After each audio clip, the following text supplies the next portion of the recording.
Assalamualaikum warahmatullahi wabarakatuh. Diharapkan agar anak-anak berada dalam keadaan yang sihat. Untuk minggu ini kita akan belajar pelajaran Tauhid tahun 6, volume 3. Sebelum kita teruskan pelajaran, mohon kamu share, subscribe dan like video-video Ustazah supaya kamu tidak ketinggalan dengan video-video seterusnya. Ya?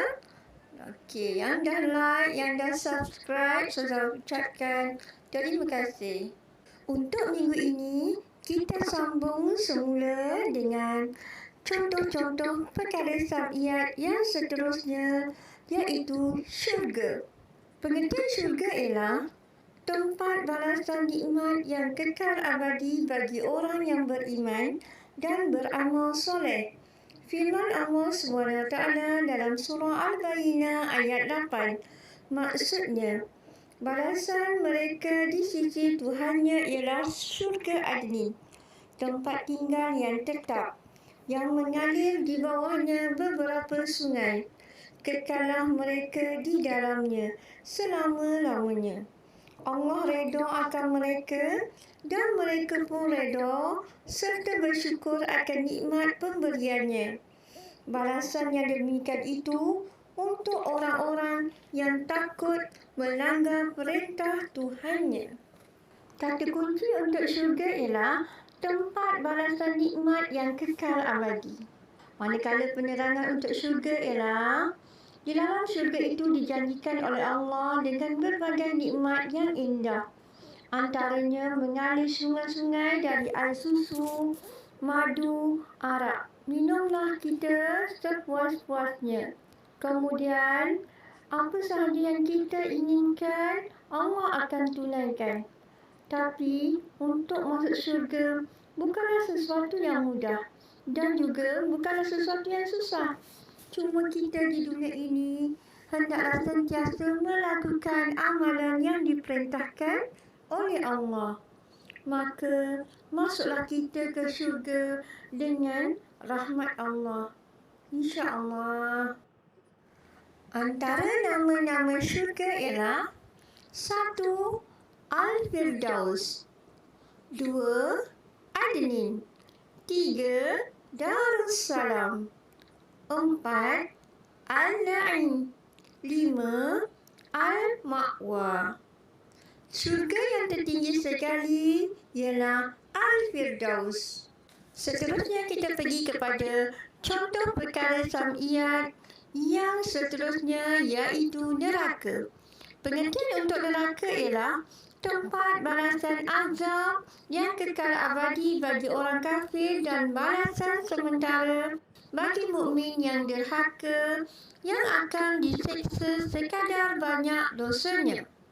Firman Allah SWT dalam surah Shad ayat 55 hingga 56. Kata kunci untuk neraka ialah tempat balasan azab yang kekal abadi. Dekat sini ada dua, iaitu untuk orang kafir dan untuk orang mukmin.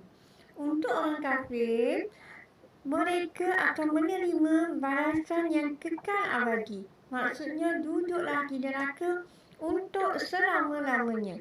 Sedangkan untuk orang mukmin yang menderhaka, ia akan diseksa sekadar banyak dosanya. Maksudnya, kalau dah habis dosanya, ia akan keluar daripada api neraka. Maka Allah akan masukkan dia ke syurga. Tapi dekat akhirat lama, tak sama dengan dekat dunia. Api neraka sangat berkali ganda panasnya daripada api dunia. Hukuman yang paling ringan di neraka digambarkan bahawa dipakaikan terompah atau selipar yang panas sehingga menggelegak otaknya. Itu yang paling ringan, Yang paling berat macam mana? Na'udzubillah, jauhkanlah kita daripada api neraka. Dan neraka yang paling berat siksaannya ialah neraka Jahannam. Antara nama-nama neraka ialah 1. Jahannam, 2. Lazza, 3. Syair, 4. Saqar, 5. Jahim. Mari kita lihat contoh perkara sam'iyat yang seterusnya, iaitu malaikat.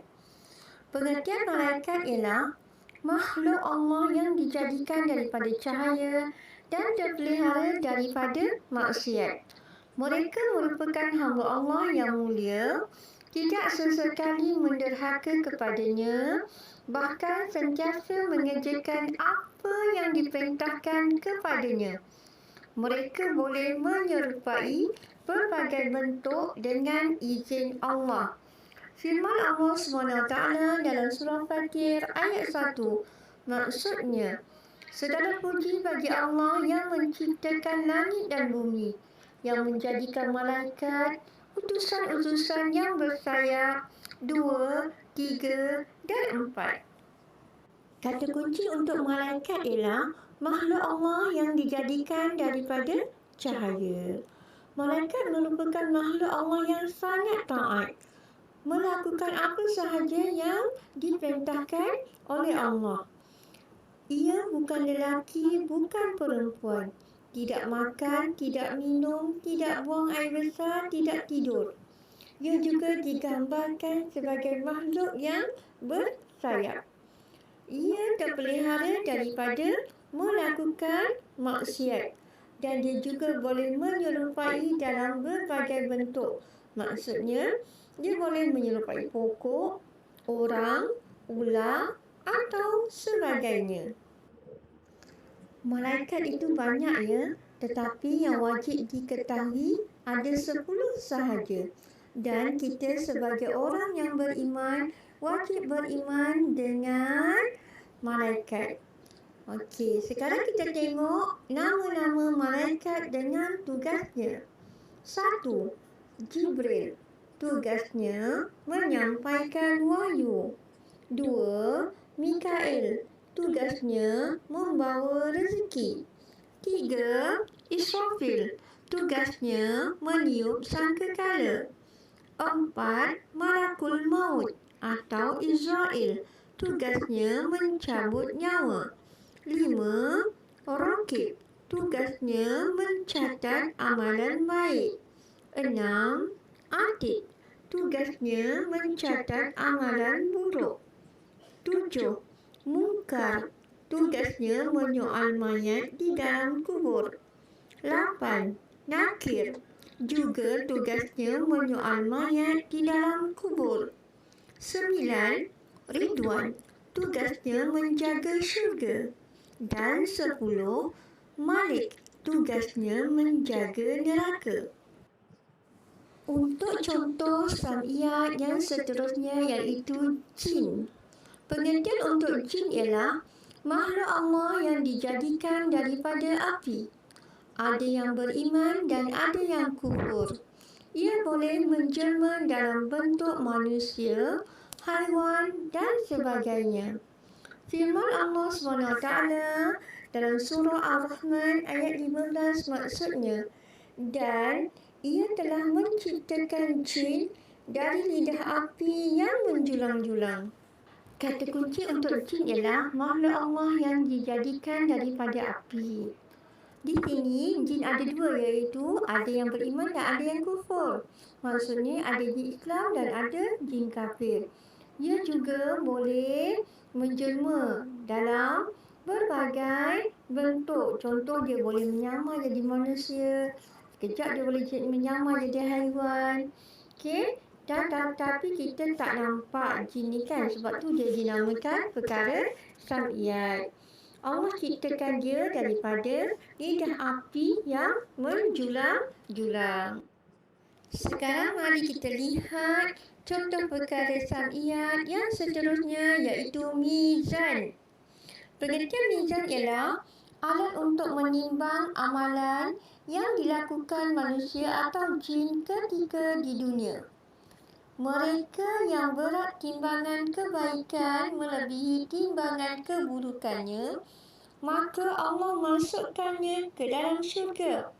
Manakala orang yang ringan timbangan kebaikannya berbanding dengan timbangan keburukannya, Allah memasukkannya ke dalam neraka.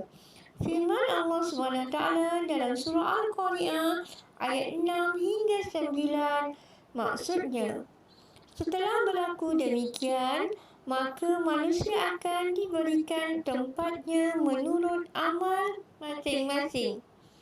Adapun orang yang berat timbangan amal baiknya, maka ia berada dalam kehidupan yang senang-lenang. Sebaliknya, orang yang ringan timbangan amal kebaiknya, maka tempat kembalinya ialah hawiyah. Kata kunci untuk mizan ialah alat untuk menimbang amalan. Ketika di padang mahsyar nanti, Allah akan panggil seorang-seorang untuk kita timbang amalan dengan alat yang bernama mizan. Jika banyak amal kebaikan, maka Allah masukkan kita ke dalam syurga. Manakala orang yang banyak timbangan keburukan, maka Allah akan masukkannya ke dalam neraka. Maka duduklah kita di situ kekal abadi. Untuk contoh perkara sam'iyat yang terakhir ialah sirat. Sirat ialah jambatan atau titian yang merentasi neraka Jahannam yang akan dilalui oleh setiap manusia. Mereka yang banyak amal kebaikannya akan mudah melaluinya dan terus masuk ke syurga. Manakala orang-orang kafir serta mereka yang banyak perbuatan jahatnya akan melaluinya dengan sengsara dan akhirnya ditarik ke dalam neraka Jahannam. Firman Allah SWT dalam surah Maryam ayat 71 hingga 72 maksudnya, dan tiada seseorang pun di antara kamu melainkan akan sampai kepadanya. Yang demikian adalah suatu perkara yang mesti berlaku, yang telah ditetapkan oleh Tuhanmu. Kemudian kami akan selamatkan orang-orang yang bertakwa, dan kami akan biarkan orang-orang yang zalim dengan kekufurannya dan maksiatnya tinggal bertelaut duduk berlutut di dalamnya. Kata kunci untuk sirat ialah jambatan atau titian. Setiap manusia akan melalui titian sirat itu. Digambarkan titian sirat itu sehalus rambut manusia.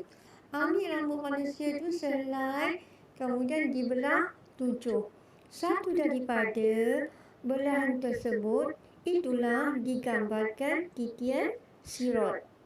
Mereka yang banyak amal kebaikan akan melalui dengan mudah, manakala orang kafir dan orang yang banyak dosanya akan melaluinya dengan susah atau sengsara, dan akhirnya mereka akan jatuh ke dalam neraka Jahannam. Na'udzubillah. Perkara sam'iyat ini semua tak nampak. Okey, untuk hari ini yang syurga, neraka, malaikat, jin, mizan, sirat tu semua kita tak nampak. Betul? Tapi kita pernah dengar cerita tentang kesemua tu kan? Tapi kita tak pernah pun lihat perkara-perkara sam'iyat tersebut. Semuanya ada tercatat di dalam Al-Quran dan As-Sunnah. Sentiasalah membaca Al-Quran dan memahami ayat yang berkaitan dengan perkara-perkara sam'iyat. Alhamdulillah, selesai untuk tajuk contoh-contoh perkara sam'iyat. Assalamualaikum warahmatullahi wabarakatuh.